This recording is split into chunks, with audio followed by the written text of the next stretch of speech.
This video is purely for fun. It is a collection of random sewing things that you probably didn't know about sewing. Now, these will not improve your sewing whatsoever, but you might just be able to impress one of your sewing friends with some of these things.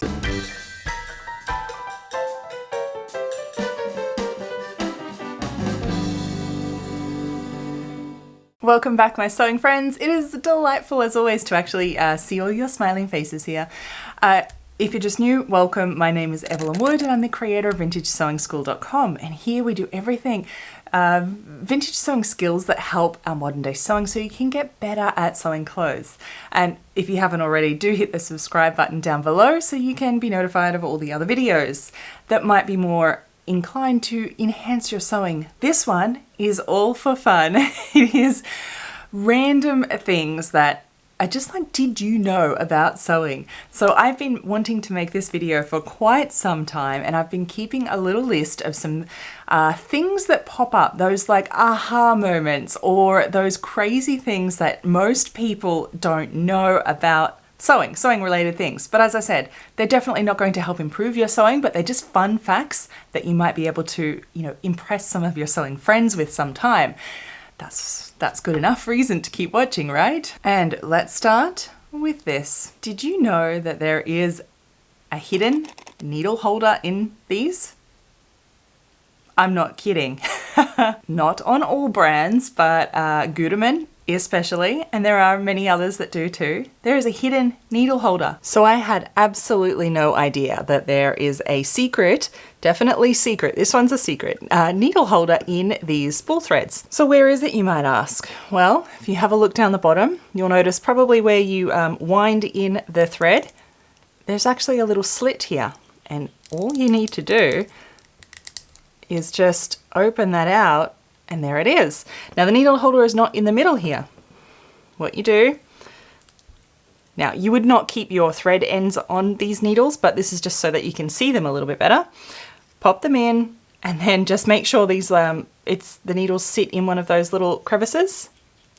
Pop it in, and there you go. Perfect for traveling. Needles are held in place. You can see them there. Just open it out. And there you go. I know, who knew? Now you can take your needles with you traveling and just spool the thread and not end up with a nasty mess. And, well, it's a little bit dangerous sometimes, right? Now this one I know some of you will know, and some of you this is going to be the biggest mind blow moment ever, because it was for me when I found out. Did you know that when you actually lift the presser foot here, that it actually releases the tension discs and therefore allows you to actually pull your thread through the machine?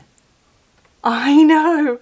When I first realized this, and I know a lot of new sewers are in the same position, and you might have kind of just have been getting away doing it, but didn't actually like put two and two together and realize that's what's happening. Mind blow moment when you realize this one. So let me explain here. So when you put your foot down, if you've been struggling thinking sometimes the thread will pull through and sometimes it won't, and you're just thinking it's magic, it's not magic. So what happens is when the foot is down, you cannot pull your thread through. Everything, these tension discs in here are where your thread sits in the middle of, and it puts tension on there. That's how your stitches stay nice and even and consistent. But when you lift up your presser foot, these discs actually release, and that is when you're able to very freely pull your thread through. So such a difference.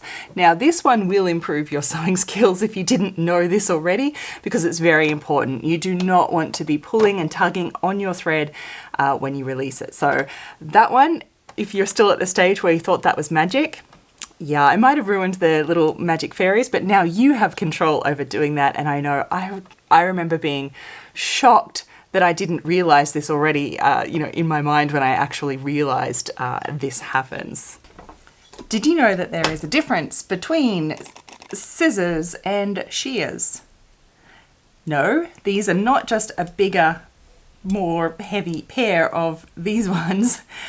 Scissors, I've been informed by my scissor man. I remember when he told me this, and mind-blowing moment, of course, because I had no idea really what the actual difference was, even though I'd been using them for years. Scissors are two, think blades, like knives that cut each other. They're straight blades that chop. Scissors. Dressmaking shears, on the other hand, are one of the blades is a straight knife edge and the other one is a serrated edge. So if you look really closely on your shears, at least if you have shears, you'll notice that one of these edges here is actually serrated. And so that is what makes them dressmaking shears. And now this is so that when you're cutting fabric, the serrated edge actually grips and grabs onto fabric and makes it slip less. And so that's why we use it for fabric, of course, is because it actually facilitates a better cutting, gives you more control, and stops that fabric slipping. Who knew there was an actual difference that wasn't just the size of these things, right? I know, I never knew until someone told me the difference between scissors and shears. Now you can tell your friends that one too. And did you know the meaning of to be on tenterhooks actually comes from sewing? This saying, to be on tenterhooks, comes from way, way long ago in sewing, when fabric manufacturing, they were washing fabrics, etc. And the tender hooks were little hooks that were used to actually hold up the fabric. Now, these are not tender hooks, but it's probably the most modern equivalent that we have, is the little holes that you see on the selvage of fabric. These aren't quite made from tender hooks, but as I said, probably our closest modern equivalent. Way back when they were manufacturing fabric, it was very expensive. They would put special hooks on that hooked onto the tender, which was the wooden frame, to dry fabric to stop it shrinking, because it was always made of wool or cotton, usually wool, and it would be very prone to shrinking. So whenever they washed like lengths of fabric or dyed them, or they were wet for any reason during the process, they would need to stretch it out on a big frame so that it didn't shrink in. That is what they used.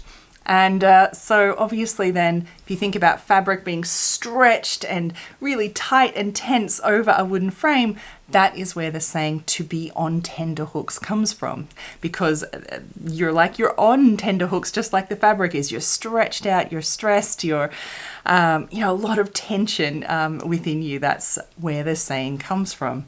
I know. Now these are caused by little pins more than actual tender hooks these days, but it is the closest equivalent. They're still used for when the fabric is made, and as they are all printed and dyed when they are drying also. But there you go. I wonder if you knew that one. Tell me, how many of these did you actually know? I would be very curious. School Writer 4, let me know. And of course, please, what other weird random things like this that are just kind of light bulb moments or random facts about sewing that we might not know? Do leave a comment down below, because I'd love to hear them. Perhaps there's a whole another video we can do here just for fun like this one. Okay, my sewing friends, I look forward to seeing your comments down below. If you're interested in some other videos, do check the description box, because I have a bunch of others there that might actually help your sewing rather than this one is just for fun, as I said. Until then, my friends, happy sewing. Bye.